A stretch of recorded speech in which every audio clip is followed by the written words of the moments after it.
Y recibimos en este estudio a Vicente Sánchez Enríquez, diputado PRM, Distrito Nacional. ¿Cómo estás, hermano? Bienvenido a esta plataforma. No habíamos tenido la oportunidad de compartir contigo. Yo sí he compartido contigo, pero en tu podcast, y que me gustó muchísimo. Gracias. Aprovecho Pero para que conte una cosa. Él fue mi candidato preferido. Es verdad. Por él y Entre todos en la Y muchacha. votó por el Fafa usted. Sí, claro. Entonces, vamos a conversar con él, Fafa, a ver si ha valido la pena que él te represente en el Congreso. Vamos a hacerle las preguntas clave, fundamentales. ¿Cuál ha sido la experiencia y qué balance se saca de tu gestión? ¿Cuáles proyectos has presentado y en cuáles estás participando? ¿En cuáles comisiones estás? Bueno, la verdad es que lo primero que debo de agradecerles a todo este maravilloso elenco por darme la oportunidad. Son personas que la considero como familia, que han jugado un rol en mi crecimiento político, que son mentores, consejeros. Y tú, José, que sabes todos los temas que tratamos Así en común en el área tecnológica, que tantos desafíos tiene nuestro país. En el área de la inteligencia artificial. Y que estamos trabajando desde el Congreso. La verdad es que el desafío de ser el diputado más joven de todo el Congreso es desde ya un reto. Lo hemos asumido con gallardía, con responsabilidad, pero sobre todo con mucho compromiso. Y estamos desde ahí, desde la presidencia de la Comisión de Tecnología, haciendo todos los aportes, sometiendo proyectos de ley que estamos convencidos que van a venir a modernizar y a poder regularizar la tecnología en los nuevos tiempos. Esos proyectos que tú has sometido, ¿alguno incluye la modificación a la Ley de Crímenes y Delitos de Alta Tecnología, que es una ley que tiene ya más de 20 años y que por la fecha en que fue promulgada no regula realidades digitales que vivimos en 2025? Mira, estamos leyendo en la comisión un proyecto sobre ciberdelitos, sobre ciberseguridad, que yo creo que debe de ser tratado de una forma mucho más macro. Definitivamente todos, incluso en este instante, tenemos un dispositivo móvil en la mano. Yo estoy convencido de que la policía del siglo XXI no puede ser única y exclusivamente el que anda con un bastón y una pistola entre la cintura. Yo creo que la policía de estos tiempos es quien puede proteger al ciudadano de los ciberdelitos que acontecen en cada segundo, en cada minuto en nuestro país. Y es por eso que nuestros esfuerzos, por ejemplo, no solamente van en proteger al ciudadano, que desde ya estamos ocupados en eso, sino que también estamos trabajando en que mediante la tecnología nosotros podamos generarle más y mejores oportunidades a las nuevas generaciones, que es un nicho en el cual evidentemente represento. ¿Pero esa ley la piensan modificar o no? Completamente. Te dije que estamos trabajando en ella dentro de la comisión, dándole lectura. Después vamos a proceder a darle apertura a las partes interesadas para hacer las acotaciones del lugar y poder evacuar una ley que verdaderamente sea efectiva en estos tiempos. Pero lo que estamos tratando con mayor vehemencia en este momento es la Ley Nacional del STEM. En la Ley Nacional del STEM nosotros estamos... Oye esto, Jonathan. Sí. Nosotros estamos... Explícale a la gente qué es STEM, porque mucha gente posiblemente no sabe. Ahí voy. Y eso fue algo que me sorprendió a mí cuando nosotros hicimos los estudios de campo. Muchos jóvenes incluso y una gran parte de la ciudadanía... No saben, no entienden. No sabía lo que era el STEM. Yo pensaba que sí conocía, pero esa es la importancia de nosotros declarar incluso dentro de esa ley un Día Nacional del STEM. El STEM es la ciencia, la tecnología, las ingenierías y las matemáticas. Así es. Nosotros con esto estamos buscando no solamente fomentar a las nuevas generaciones hacia la importancia que amerita el STEM en estos nuevos tiempos, sino que a través de este proyecto de ley nosotros le estamos diciendo a un 56% de los jóvenes, que es lo que demanda el mercado laboral en estos tiempos, que necesitamos que cada vez más se formen en STEM, porque en la actualidad solamente estamos egresando un 11.5% de jóvenes en el área. Es decir, que nosotros tenemos más de un 40% de vacantes en el mundo laboral de las tecnologías, que le faltan jóvenes preparados en el área. Pero no solamente que vamos a tener una inversión laboral mucho más rápida de esas nuevas generaciones, que es conocido por todos, que es la gran barrera que tienen las nuevas generaciones a la hora de graduarse de las universidades. Lo primero que le piden es una nefasta experiencia laboral. Pero tú me dices qué experiencia puede tener un joven que se acaba de graduar y que le ha dedicado los mejores años de su vida a su formación. ¿Qué vamos a lograr con esto? Que a raíz de la demanda que tiene el mercado, nosotros vamos a poder suplirla con los conocimientos básicos. Y ya te dije de la inmersión laboral mucho más rápida. pero también está garantizado que el que estudia STEM tiene entre un 60 y un 85% un salario más elevado que las carreras tradicionales. Es decir, nosotros no solamente le vamos a garantizar con esta ley un salario por encima del promedio, sino también una inmersión laboral mucho más rápida. Y con esto vamos a buscar que tengamos menos fuga de capital humano. Y es que no es un secreto para nadie que la juventud tiene en uno de sus deseos salir del país en busca de mayores oportunidades. Y nosotros tenemos que brindarles las oportunidades necesarias a través de la tecnología para que esos talentos jóvenes puedan aportarle a su país los mejores años de su vida y de su formación. ¿Tú no encuentras que quizás, bueno, creo que lo hace correcto porque hay que soñar y promover cosas donde tú eres un nativo digital por tu edad? O sea, tú eres, eres muy joven y tú estás hablando para ti. Todo el que tiene 35 años o menos es nativo digital, pero en RD tenemos un delay. Sí, aquí hay un delay. La internet aquí se 10 años siempre diferencia en todo. Exacto, 10 años a partir del 2000. Entonces, ¿tú no crees que tú estás soñando mucho hablando de ciencia, matemática, química, física, de las cosas que forman las carreras duras que están necesitando hoy, pero con una educación que va en regresión, que en vez de ir avanzando va retrocediendo? ¿Cómo puede combinarse la regresión educativa que tenemos, incluyendo el analfabetismo, que estábamos casi libres de analfabetismo en el 2020 y ahora hemos crecido casi un 1%, con introducir la tecnología para que se puedan adaptar y podamos tener un mercado laboral realizado real? Bueno, mira, es posible que esté soñando y los sueños son lo que me han acompañado desde el momento en que yo con 24 años decidí ser el candidato a diputado más joven. Me decían, tú estás soñando. Y es muy difícil que tú... O sea, que tú cuando decidiste eso todavía no tenías... No tenía la edad. La edad de aspirar. No tenía la edad. Y estaba soñando. Y me decían, tú estás soñando, porque es imposible que tú ni siquiera tienes la edad. Y yo decía, sí, pero soñando es que se llega. Y es que yo aprovecho esa pregunta para llamar a las nuevas generaciones a que sueñen, a que persigan sus sueños con vehemencia, que se preparen académicamente para que puedan cumplir esos sueños. Y debo de darte la razón, yo estoy soñando, porque yo estoy soñando con un país donde la juventud tenga mayores oportunidades. Yo estoy soñando con un país que se pueda convertir en un hub tecnológico del Caribe. Yo estoy soñando con un país donde los jóvenes se gradúen e inmediatamente tengan una oportunidad de trabajo. Pero, ¿y qué estamos buscando con la ley del STEM? Es precisamente eso, fomentar mediante alianzas público-privadas en la cual estamos involucrando la MESIT, estamos involucrando el Ministerio de Educación, estamos involucrando la OCTIC, estamos involucrando a ONAPI. Es un plan integral público-privado mediante el cual nosotros le vamos a plantear la realidad y los desafíos a las nuevas generaciones de la importancia tecnológica. La disrupción tecnológica es una realidad en el mundo entero y no podemos nosotros escapar a ello. Por eso, mediante el 8 de noviembre, no solamente vamos a estandarizar a nivel global las ferias, los congresos que se realizan en fomento del STEM, sino que nosotros vamos como país también a poder realizar acciones que nos permitan a nosotros cada vez más estar en la línea tecnológica que es la vanguardia en este momento. Bueno, vamos entonces al terreno político. Espérate, que si vas a pasar al terreno político, necesito hacer este paréntesis. ¿Cómo no? O seguir con el tema que estaba tratando Vicente. Oigan lo que hice. Mientras tú le respondías a Félix, yo le pregunté a la inteligencia artificial, oigan esto, ¿cuánto le falta a la IA para superar a los humanos en las STEM?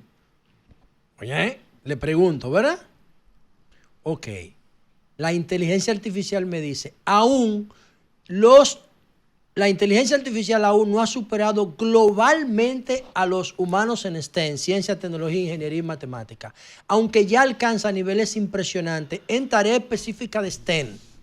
Ok, y ahí empieza a decirme todo, resolución de conflictos matemáticos, programación informática de ingeniería, depuración de código, lectura de análisis de papers científicos, ciencia de datos, diseño de moléculas, producción de estructura. ¿Dónde todavía no supera a los humanos? En la creatividad científica y descubrimientos originales. Le digo yo, ¿cuánto le falta a la IA para superar a los humanos en STEM, tomando en cuenta el avance logrado hasta hoy? Me dice, la respuesta no es exacta, pero la base con el ritmo actual que lleva la IA se estima entre 2030 y 2040 en todas las tareas de STEM. Vamos. 5 años, 2030, la IA me dice a mí que va a poder superar a todos los humanos en todas las carreras de STEM. Entonces, ¿tú no crees, Vicente, que debiéramos hacer un programa educativo que nos enseñe cómo utilizar la IA en las materias de STEM para que la IA no nos aplaste? Porque nos va a aplastar. O sea, yo no hago nada aprendiendo programación. La educación la rechaza hoy. Programación la IA. informática. Te dicen, no la use. Exacto. Sí, en 2030 la IA va a ser mejor que todos los programadores humanos juntos. Vamos a ver. Ahí voy. Y tú sabes, José, que cuando tú y yo nos profundizamos en estos temas tecnológicos, no hay tiempo que nos dé para poder llegar a eso. Lo que sí te garantiza, y el que conoce un poco más a profundidad de tecnología sabe, que la inteligencia artificial se nutre de machine learning, de aprendizaje mecánico, en traducción al español. Y eso necesita y siempre va a necesitar de la humanidad. Y es que en la semana pasada podemos ver las declaraciones de Bill Gates y cuáles son las profesiones que él les recomienda estudiar a las nuevas generaciones. Y es precisamente esto. Y es que en el momento que tú estudias ingeniería en sistemas, ya tú, por el simple hecho de estudiarla, tienes, no solamente en el país, sino a nivel global, más de un 50% de probabilidad de inmediatamente usted tener esos conocimientos, entrar al mundo laboral. En el momento que usted estudia matemáticas, desde el punto de vista del análisis de datos, ya usted tiene más de un 35% de posibilidades de entrar al mundo laboral. Es que estoy convencido, José, y tú que sabes del tema también lo sabes, de que no es enfrentarse a la inteligencia artificial, sino es preparar a nuestras nuevas generaciones para que no sean reemplazados por los programas que te facilitan, porque desde mi punto de vista la inteligencia artificial viene a complementar la obra humana. Mira cómo tú le preguntaste y rápidamente pudiste dar un dato eficiente de diferentes estudios. Y ahí están todas las estadísticas. Yo creo que lo que precisamente, y esto buscamos con la ley del STEM, es poder formar a nuestras nuevas generaciones para que estén adaptadas ante los nuevos desafíos. ¿Tú planteas que las carreras de STEM se empiecen a enseñar desde las escuelas? Desde las escuelas y que... Porque están, o sea, la matemática... Ya se están y se está fortaleciendo. En el gobierno del presidente Abinader se ha priorizado la aplicación del STEM y hay metas concretas para que de aquí al 2028, anunció ayer el ministro Luis Miguel de Camps, se aumente exponencialmente el trabajo de completamente técnica en STEM. Lo que nosotros buscamos con esta ley es que de forma unitaria en todas las escuelas del país, tanto público como privada, se brinde obligatoriamente las materias de STEM, no solamente en las escuelas básicas, sino en la educación superior, y que nosotros podamos darle esa oportunidad a las nuevas generaciones. Mira, primero respaldar tu declaración, en el sentido de que el desafío de hoy es adecuar la población a las exigencias del presente. El salto de la técnica y de la comunicación ha hecho que lo que aprendieron los maestros viejos de nosotros no tienen capacidad para formarnos la gente que necesitamos. Que hay que hacer un esfuerzo de que ellos se pongan en condiciones de ser maestros en esa área, porque si no, ¿con quién tú cuentas? Entonces, este es un desafío que tiene que ver con la modificación de la calidad de nuestros maestros, que es algo que estamos diciendo que no ha tenido una atención definitiva, pero que en esa ley yo supongo que va a haber una derivación, porque para usted aspirar a tener como norma esos conceptos, tienen que preguntarse, ¿y quién te lo va a formar? Por eso los profesores. Por eso yo entiendo la importancia y respaldo de esa política de tratar de adecuarlo a las exigencias del presente, que tienen que ver con una superación de la práctica y el aprendizaje de ayer. Los maestros de ayer no sirven para formarnos si no hacemos un esfuerzo. Pero hay capital, lo hay. Lo existe. Mira, yo le puedo dar un ejemplo. República Digital fue un proyecto que lo que buscaba, quizá con otro nombre, lo mismo que tú creo que correctamente impulsa, que el tema de las tecnologías y de todo lo que tiene que ver con el mundo digital. Formó un grupo de profesores grande, muy grande, justamente para que pudieran hablar del tema digital y del tema de la robótica en las escuelas. No sé, y yo sé que hay escuelas que tomaron los programas de robótica, principalmente los colegios privados, que se llevaron muchos de esos maestros que estaban en las escuelas públicas, que lo formó el Estado, que lo formó el gobierno, Como el gobierno luego descuidó el tema de la robótica, ¿sabes qué pasó? Que los colegios privados se lo llevaron y le pagaron un buen sueldo y lo tienen todos los colegios privados. Tú buscas todos los colegios privados de aquí y tienen competencia de robótica. Y la robótica. ¿Sabes con quién? Con el que formó el Estado. Y tú ves la cultura robótica. No, en el Estado cada vez, en el sector público cada vez mayor. La cultura robótica va a formar parte de nuestras vidas cotidiana en los próximos años. Es uno de los espacios científicos que está avanzando más cuando se conecta con la IA y con los robots eléctricos, no los mecánicos neumáticos. Eso deberían enseñarlo en las escuelas. A mí me gusta más que las STEM, la filosofía de las STEM, lo hemos hablado. Pero mira, la filosofía, ¿tú sabes qué pasa, Vicente? Que tú das STEM y la gente no sabe lo que es un polímero. Es un la operativo. Gente no sabe lo que es un Tú vasofón. preparas un operativo. Exactamente. Un operativo. Tú formas un ciudadano operativos en STEM, pero no entienden lo que es un polímero y cómo un vaso plástico afecta el medio ambiente, porque no comprenden lo que hay detrás de ese tipo de cosas. Y yo creo que lo que se necesita es formar seres humanos que, como tú dices, interactúen con estas tecnologías que vienen para que no sean desplazados por ellas mismas. ¿Entiendes? En ese mismo sentido, nosotros estamos trabajando, aparte de la ley de STEM, que es nuestro... Importante. Le estamos ¿Cuáles son dedicando nuestros mayores esfuerzos. Ahora estamos trabajando también con la modificación de la ley 172-13 de protección de datos personales. Y eso va muy de la mano con la tecnología, pero Sí, tiene una importancia muy relevante en los nuevos tiempos. Y es decir, que nosotros en la actualidad, nosotros tenemos esa ley, que es la 172-13, que solamente protege los aspectos meramente bancarios del ciudadano. Pero señores, en los nuevos tiempos, los datos personales están siendo nuestro diario vivir, y es que su rostro personal es un dato, un dato personal. Y ahora mismo estamos viendo una vorágine que se ha desatado en la cual la inteligencia artificial, y volvemos y caemos en el centro, te realiza videos mediante deepfake, fake news, que son falsificaciones profundas, que son imperceptibles a los humanos. Y tú me dices, oye, pero yo que tengo 10 años, 20 años trabajando para crear un buen nombre, que tengo una empresa y que dependo de mi nombre para poder ejercer mi carrera, de repente aparezco en un video pornográfico. Sí, así es. Pero de repente yo nunca he estado ni cerca y ese no soy yo reconozco que no soy. Pero ¿cuál es la herramienta que tiene el ciudadano dominicano para poder perseguir No tenemos esa violación de un dato personal? ¿Dónde podemos ver buena jurisprudencia? Que ojalá tú que estés investigando eso pueda ver la Unión Europea. La Ahí Unión voy. Europea ha multado a Facebook, a Meta varias veces. Todo el mundo. Varias veces con 20, 30, 40, 50 millones de dólares por el uso indebido de los datos ¿de qué? De los usuarios. Ahí voy. Y es precisamente que Madrid, que fue mi alma mater, donde pude estudiar el área, tiene, la Unión Europea por completo, tiene agencias de protección de datos personales. Aquí Claro. también, En la actualidad- desde aquí, constitucionalmente, hay una figura que se llama derecho de habeas data. Creo que es el artículo 70 de la Constitución. Ahí voy, Que ahí es voy. el marco Creo que desde constitucional. Ahí voy. Y es precisamente que el instrumento que tiene el ciudadano dominicano para poder perseguir el momento que le han violado un dato es acudir a un tribunal de la República con una mora legal mínima de 3 años. Escuchen esto, país. Una mora legal, explíquese. Escuche esto. Usted acude a un tribunal de la República. Usted, como José La Luz, se ha identificado de que le han violado un dato personal. No puede ser su cara, puede ser su nombre, puede ser donde usted vive, puede ser su número telefónico. Su voz. Su voz es un dato personal. Y usted dice, no, espérate, ese no soy yo.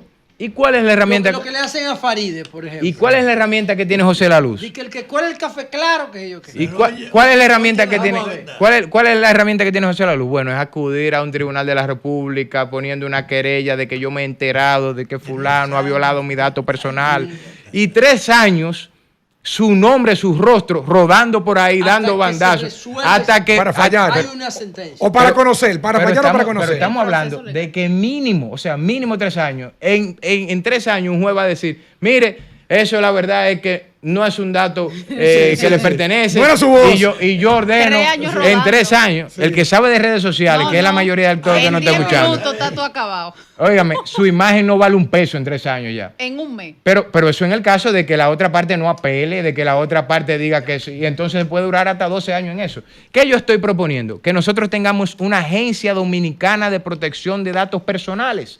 ¿Y qué buscamos con Eso esto? está excelente. La acción rápida y eficaz de las autoridades para defender la moral y la dignidad O de por los lo menos ciudadanos dominicanos. detener por lo Para menos. defenderla a tiempo. ¿Y qué sucede? ¿Y qué sucede? Porque de nada hacemos protegiendo una imagen 3 años después, cuando ya incluso la atención ha variado de eso.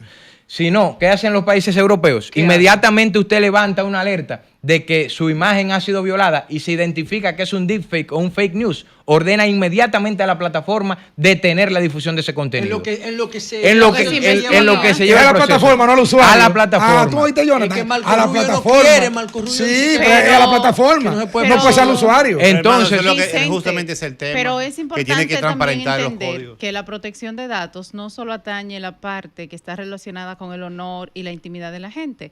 Hay una parte que es mucho más importante y que en el país no se le presta atención, y es lo que hacen las empresas con tus datos, y es la comercialización Como de Cambridge los datos. Analytica. Ahí voy. Es la comercialización de los datos, que es uno de los mayores dolores de cabeza de las personas que tienen vida en redes sociales o que se registran de manera digital en la compra de un producto o servicio o de algún intercambio comercial por internet. Ahí voy. Y qué Vicente, buena esa pregunta. Voy a hacer una acotación en ese sentido. Respóndesela a ella y la de Emilio, que ya viene con la parte política, pero después que volvamos de la pausa.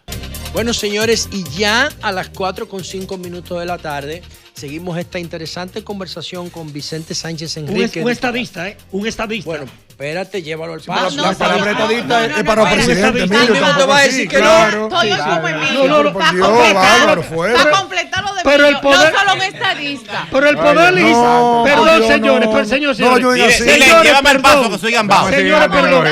Emilio. Señores, perdón. El poder legislativo no es el primer poder del Estado. No, pero no es un estadista. Un Que esa estadista. frase acude a Cuando- presidente que hace Pero sentido. que la ha dicho. Cuando nos fuimos por lo que a he la expresado. pausa, tú querías responderle algo. Dile, Sí, dile, hablábamos- llévame al paso que soy gambao. Hablábamos de los datos personales y yo comentaba que Pero también es preocupante cómo se venden nuestros datos a empresas, a consorcios, sobre todo para utilizarlos en el sentido comercial, lo que también responde a una violación de derechos. Y eso es un dato importantísimo, y qué bueno que tú haces la acotación.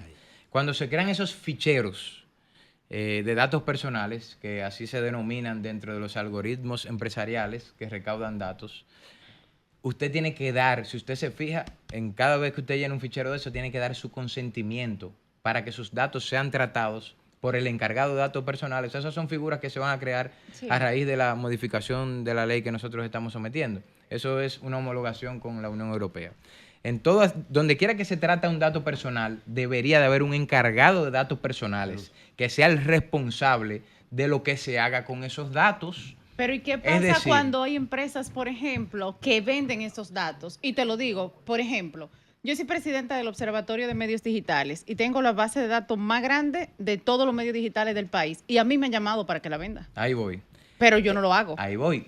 En el caso de que esa ley ya sea aprobada, tiene que haber un encargado de protección de datos que sea el responsable. ¿Por qué? Y si alguien la vende, estaría siendo condenado. No, tiene que tener una sanción porque eso debe obligatoriamente, ser porque es así. que tú no puedes estar jugando con mis datos personales. Exactamente. Tú tienes que dar un consentimiento. En el caso de que usted quiera que sean tratados sus datos, en el caso de una empresa, porque usted quiera que le envíen un servicio, que se mantenga al tanto de lo que ellos ofrecen, usted tiene que dar un consentimiento para que sus datos puedan ser poner tratados. un ejemplo Porque no práctico, puede ser, Vicente. José, y discúlpame Sí, que te sí, no hay interrumpa, problema. no puede ser bajo ninguna circunstancia que usted le diga a José La Luz que yo vivo en la esquina tal y de repente medio país sepa que yo vivo en la esquina tal. Exactamente. Usted tiene que tener responsabilidad porque no es un juego, un dato Ahora, personal yo de te voy una a hacer una persona. pregunta para ver hasta dónde tú pretendes llegar con este proyecto tan interesante. Todo el que va a una tienda, a un supermercado, le dan una tarjeta de descuento. Te dan una tarjeta de descuento en todos los supermercados. Si tú la- Una si tú tarjeta la de- quieres. Espérate, sí, pero te la ofrecen porque Sí. te están dando algo a cambio. Sí. Entonces, ¿qué pasa? Que cada vez que tú pasas, cuando te facturan la compra, la cajera, y digo la cajera porque el 99% son mujeres que están en las cajas, te dicen, ¿tú tienes tu tarjeta de cliente de descuento? Sí, pásala, por favor. Entonces, lo que tú compraste se mezcla en tu perfil de consumidor de la tarjeta, se almacena. Entonces, eso se le pone a disposición a las empresas. tu información. Pero eso debería ser ilegal. Pero yo te estoy diciendo que eso ocurre. Digo yo, Vicente, espérate, pero no es redes. Ahí voy. No es RD No, y tiene más de 20 años ocurriendo en RD. Entonces Por ellos eso hago saben la pregunta. la pasta de dientes que yo consumo y el tipo de jugo y el tipo de salami y el tipo de vaina. Entonces eso me empieza a llegar a mi teléfono. Pero por eso hago la pregunta, Pero porque está la bien. parte comercial es Hacen- Pero eso no es redes sociales, No, eso no, es no, marketing. no, eso no es redes. Pero no, es que por tú eso, no puedes por ser eso incluido. precisé que era Vamos a ver, comercial. Tú no puedes ser incluido en un fichero en el cual tú no has dado tu consentimiento. Incluso, y me voy un poco más profundo, en el momento que se recopilan tus datos, se te debe de hacer la El aclaración punto, no te dicen específica. nada. Lo que te dicen es que eso es para darte descuento y es para vender tu dato. Claro, porque se Eso. aprovechan del vacío legal que tenemos. Y por eso, esa fue una de Por mis, eso mis es principales, importante esa fue tu una de mis proyecto. principales Jonathan motivaciones. y Emilio, para irnos al tema político. Esa fue una de mis principales motivaciones a la hora de yo aspirar a diputado. Y me decían en el momento que yo decidí irme fuera del país a prepararme en Derecho de las Telecomunicaciones, Sociedad de la Información, Protección de Datos y No Cybersecurity. pierdas tu espacio, no te Me vayas. decían, no solamente eso, sino que me decían, aparte de que me decían, ¿y tú te vas a ir en tu gobierno? Sí, pero que yo quiero prepararme, porque yo estoy convencido de que las nuevas generaciones, si no se preparan académicamente, es muy poco lo que le pueden ofrecer a su país. Es que debemos de tener como principal objetivo la protección de datos personal y especificarle a los ciudadanos para qué van a hacer y cómo van a ser tratados esos datos. Ese es uno de los proyectos, pero me da pena que sin yo exponer diputados en línea, por ejemplo, que fue otro de los proyectos que nosotros sometimos, que eran nuestras propuestas de campaña. Ustedes recuerdan que eran 3 ejes Es que no te van a principales. entender. ¿Y qué pasó con Tres ejes, eso? ¿En qué tres ejes- quedó? tres ejes principales que eran más conexión, más orden y más futuro, y estamos cumpliendo a cabalidad. Porque de las cosas que yo más miedo le tenía cuando yo hacía los recorridos en plena campaña, yo recuerdo con 25, llegué con 26 a diputado, que decían, sí, pero tú ves, los políticos nunca cumplen con lo que dicen. Y yo decía, pero caramba, ¿y por qué tú metes a todo dentro del mismo saco si yo estoy poniendo los mejores años de mi vida y de mi preparación para tratar de hacer una propuesta que venga a modernizar el Estado y las regulaciones ¿Y que en él funciona tienen? Diputados en línea? Diputados en línea es un proyecto de resolución que nosotros sometimos que va muy acorde con más conexión. Y es que yo estaba firmemente convencido, y lo estoy, de que nosotros necesitamos un Congreso más conectado con nuestra gente, más adaptado a los nuevos tiempos. ¿Y qué nosotros buscamos con diputados en línea? Que los representados puedan tener en tiempo real comunicación con sus representantes. ¿Cómo así, Vicente? Bueno, que a través de la plataforma web que ya existe dentro de la Cámara de Diputados, exista una bandeja de entrada que utilice inteligencia artificial para segmentar la información a cada uno de los representantes, y que usted que es de Dajabón, que usted que es de La Piña, que le surge un inconveniente en su comunidad, la cual usted tiene que comunicárselo a su representante, que es una de las funciones del legislador, usted puede en tiempo real entrar a esa plataforma y que le llegue una notificación automática al diputado, en este caso, de lo que está sucediendo en su comunidad. ¿Qué buscamos con esto? Una representación mucho más eficiente, mucho más rápida, y que se pueda hacer de conocimiento público cuáles son las necesidades de cada una de las comunidades que representa ese legislador. Con esto nosotros vamos a tener definitivamente un Congreso más conectado y adaptado a los nuevos tiempos. Pero aún más importante, yo creo mucho en la política de la rendición de cuentas y la transparencia, y que a través de ahí usted pueda tener como ciudadano un informe de cuáles son las solicitudes de las problemáticas de su comunidad que usted le ha hecho a su representante, de cuál él se ha hecho eco y de cuáles no, para que al final de su gestión usted pueda sacar una correlación y decir, bueno, este representante fue eficiente o no lo fue. Y así nosotros cada vez vamos a tener legisladores mucho más competentes, mucho más preocupados por darle soluciones a las problemáticas que surgen en la comunidad, que para eso es que somos electos. Jonathan, márchale. Vicente, Oye. Que se ponga activo, actívate, viejo, actívate. Emilio, Actívate, tengo una adrenalina, pregunta, viejo. tengo una pregunta. Mete mano. tengo una pregunta. Mete mano. Te voy a echar, déjame decirte. Cuídate de ese hombre, se alimenta con sancocho de tripita. Mira, Vicente, muy interesante, qué bueno que un legislador joven como tú, preparado en esa área, tiene iniciativas en ese sentido. En el Congreso está pendiente una reforma al sistema de seguridad social. Muchos padres de jóvenes que votaron por ti y muchos padres que votaron por ti, según las estimaciones, cuando le llegue el tiempo de su pensión, algunos ya en 10, 15 años, si ganan 35,000 pesos, se van a pensionar con 10,000 pesos. aproximadamente. Esa va a ser la pensión y van a vivir por el resto de su vida con esos 10,000 pesos, según la tasa de reemplazo proyectada en este momento. Esa es una preocupación de mucha gente. Y además tenemos una informalidad que anda casi por el 60% de gente que no está cotizando. Que están trabajando, todos los días salen a trabajar, pero como no es un empleo formal, no están cotizando y se están envejeciendo. El país tiene esa situación. ¿Cuál es tu visión sobre el sistema de la protección social y el régimen de pensiones del país? Mira, definitivamente ese es uno de los temas neurálgicos. Incluso recuerdo que lo traté en el debate que participamos en plena campaña, y es definitivamente que necesitamos hacerle una modernización al sistema de seguridad social dominicano. No solamente porque no se pensionan con su sueldo final, y aparte de que estoy convencido de que necesitamos cada vez más formalizar el sector para poder brindarle una vejez digna a los ciudadanos dominicanos, sino que también yo estoy convencido de que debemos de garantizarle un seguro de salud digno a los pensionados.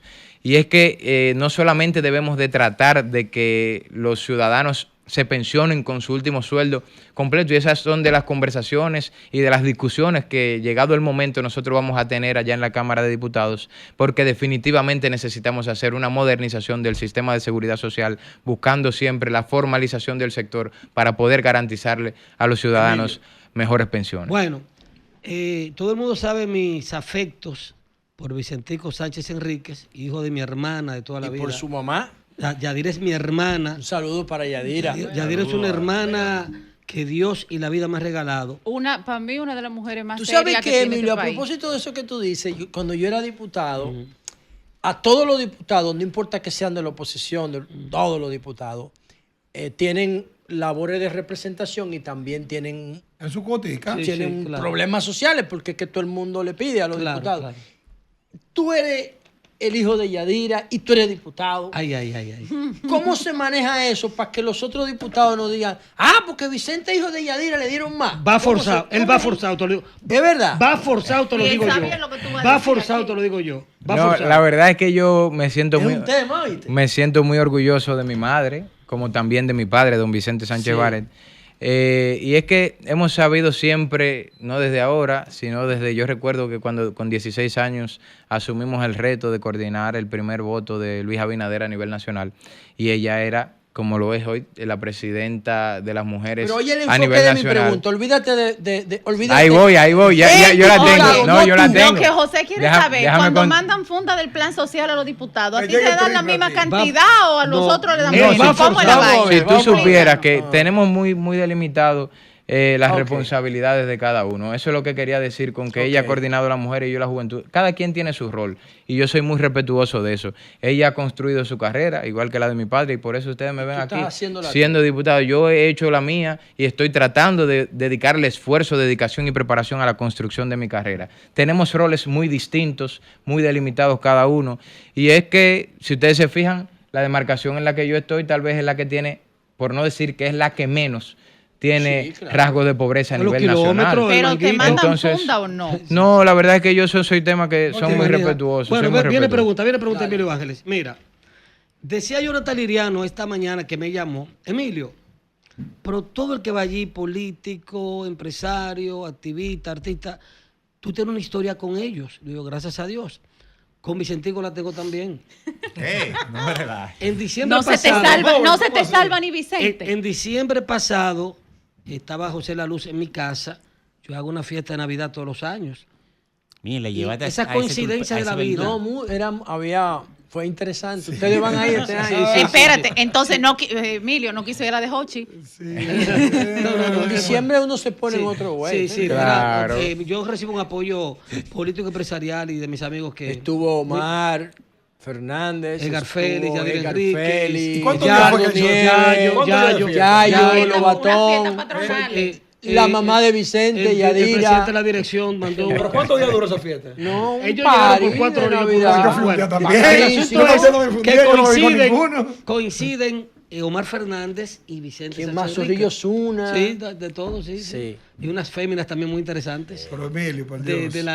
De Sudamérica y Centroamérica. Emilio, la pregunta, Emilio, por Bueno, el Dios. asunto es. Salud, tú lo A mí me van a montar de esta emisora. A mí me van a montar de esta emisora. Dale, Me dale, votan, dale, dale. Pero para Dale, votarme tú ves lo tienen que que te digo fuera del aire, matarme. tío. Para votarme Emilio. tienen que matarme. Bueno, Emilio, yo no responsable. me puedo reír mucho. coinciden Omar y Vicente y yo de Editen una eso. manera salomónica. Le digo, pero Omar y Vicentico, ustedes van a hacer que a mí me dé un infarto. ¿Cómo así? Pero ustedes van a ser candidatos presidenciales en el 2032. Yo tengo que irme del país. Y Omar, de una manera dice, no, Emilio, tranquilo, no te vayas. Esto es un acuerdo que vamos a tener. ¿Y cuál es el acuerdo?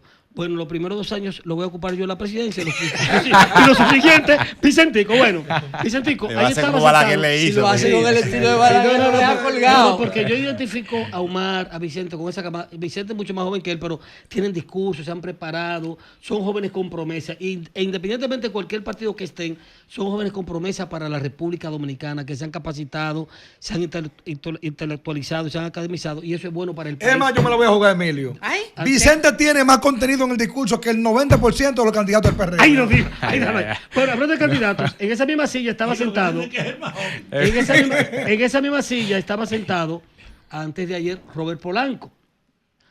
Robert Polanco, como técnico de la NASA, yo tenía que hacer una pregunta que él revelara. Y definitivamente me dijo lo que había.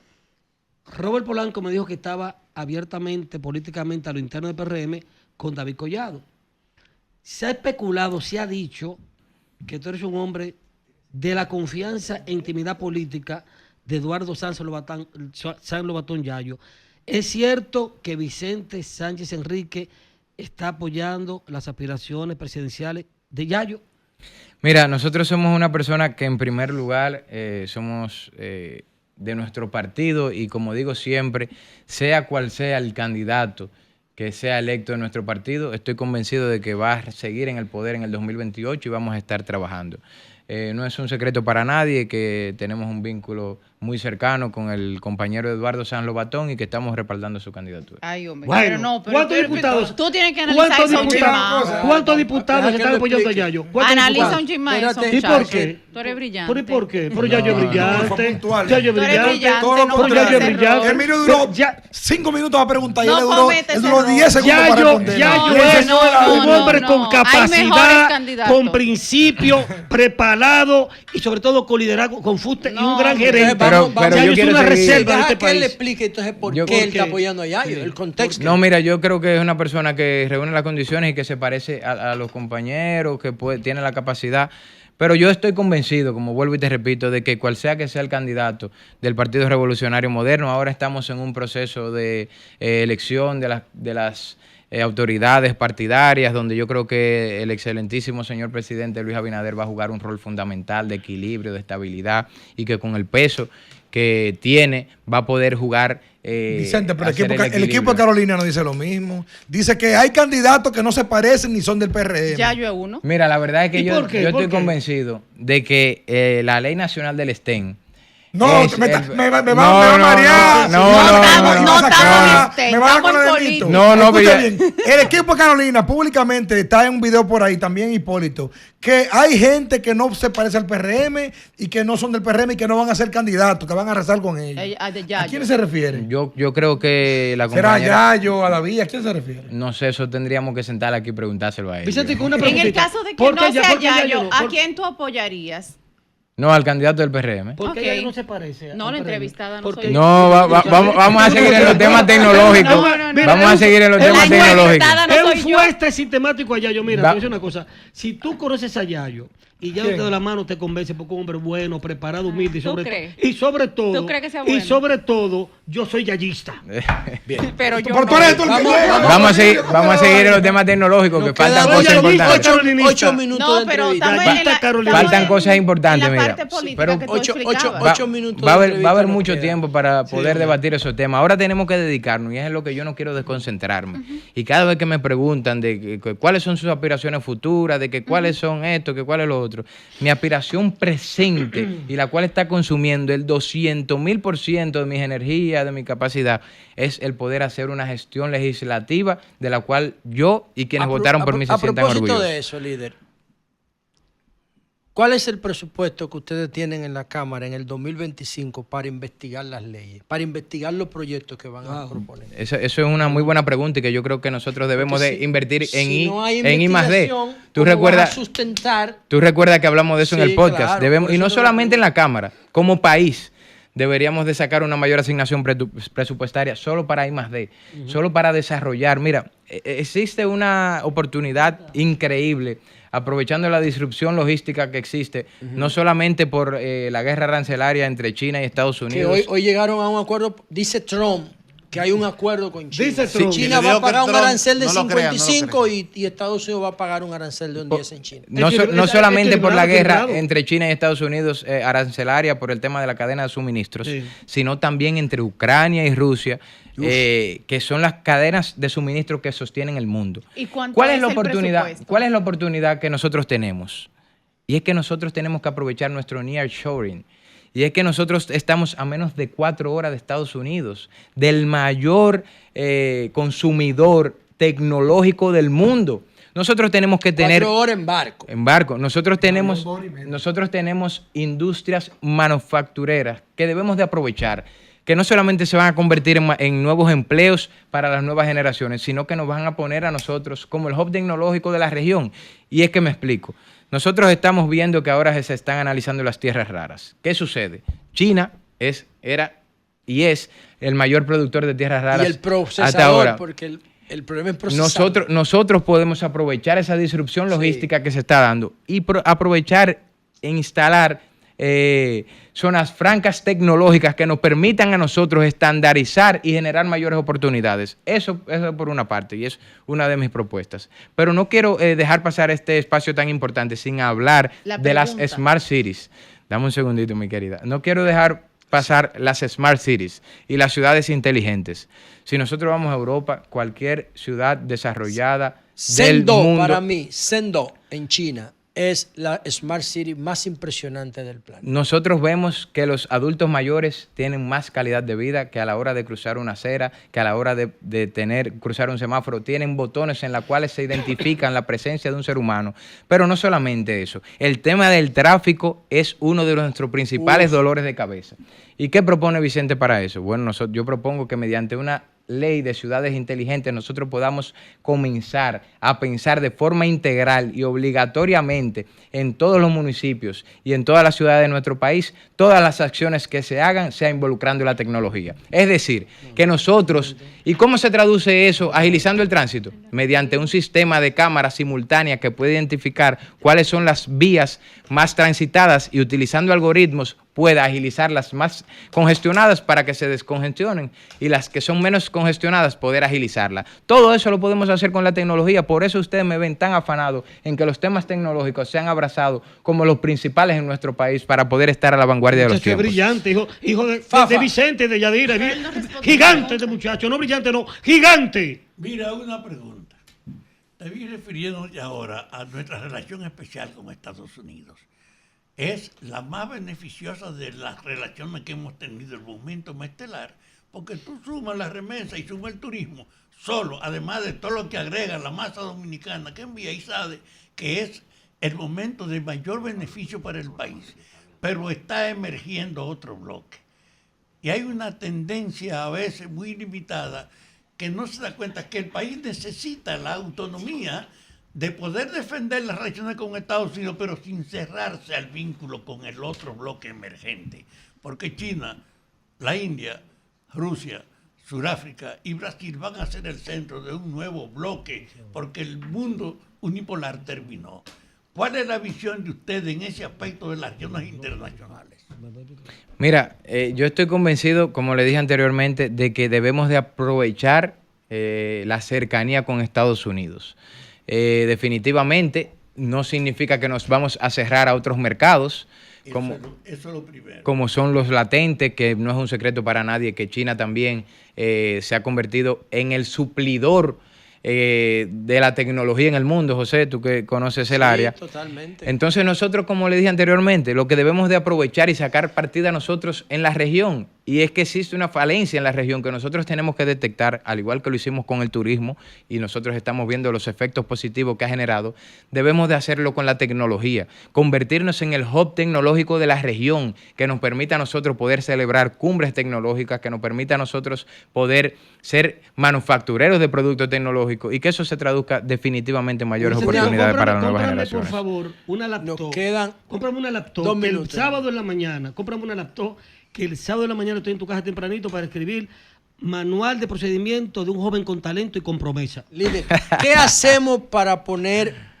la inteligencia artificial en la agenda del gobierno, del Congreso, en la agenda del gobierno y del Congreso mientras tanto? ¿Qué hacer? Porque todavía yo no veo que la inteligencia artificial figure ni en los presupuestos de las instituciones, ni en ningún plan importante del gobierno, de un partido que se define como revolucionario y moderno. ¿Qué hacer para eso? El proyecto de la ley de ellos podría responder tu pregunta. Puede ser, Que pero ni es revolucionario ni ahora moderno. mismo no aparece la inteligencia artificial en ninguna Revolucionario Mira, y moderno, mi ni querido. es revolucionario ni es moderno. Mira, mi querido José. Vamos a ver. Te diría que es moderno porque le da oportunidades a jóvenes como yo, que soy el más joven del Congreso, entonces eso representa modernidad.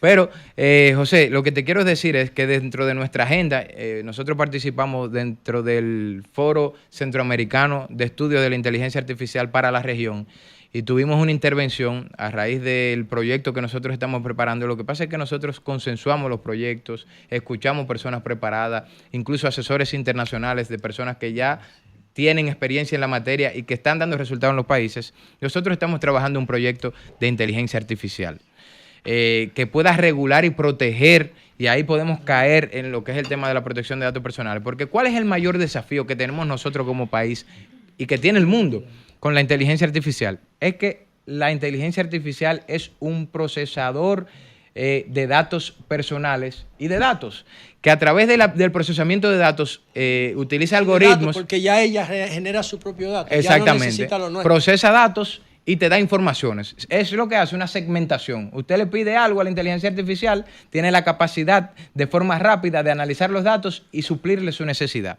Y ahí, ¿cuál es el desafío que nosotros estamos como legislador viendo? Necesitamos proteger la propiedad intelectual para que no vulneremos a tantos autores, comunicadores que se dedican a crear obras y que de repente se ven vulnerados por la recopilación de datos personales y de datos en sentido general de la inteligencia artificial. Estamos trabajando en eso. Te voy a pasar los borradores que tenemos para que veas que estamos dedicando todo nuestro esfuerzo para tener un Congreso más moderno. Un aplauso para este muchacho brillante, muchacho brillante. Muchísimas gracias. No te lleves de Emilio, que nos está ayudando. No te lleves de Emilio. Hermano, el muchacho es brillante. No te está ayudando. Un joven con promesa y con talento. no te lleves de Emilio. Tiene pedigrí, Oye, hermano. estamos Se crió en la política de que tiene 2 años. Pero 3 estamos años. hablando con el más joven de los diputados. Sí. Yo quisiera que ese comportamiento de él se corresponda con la Vicente, mayoría. muchas gracias, hermano, por estar con nosotros. Me Y recordaste a saludos tu padre. mamá.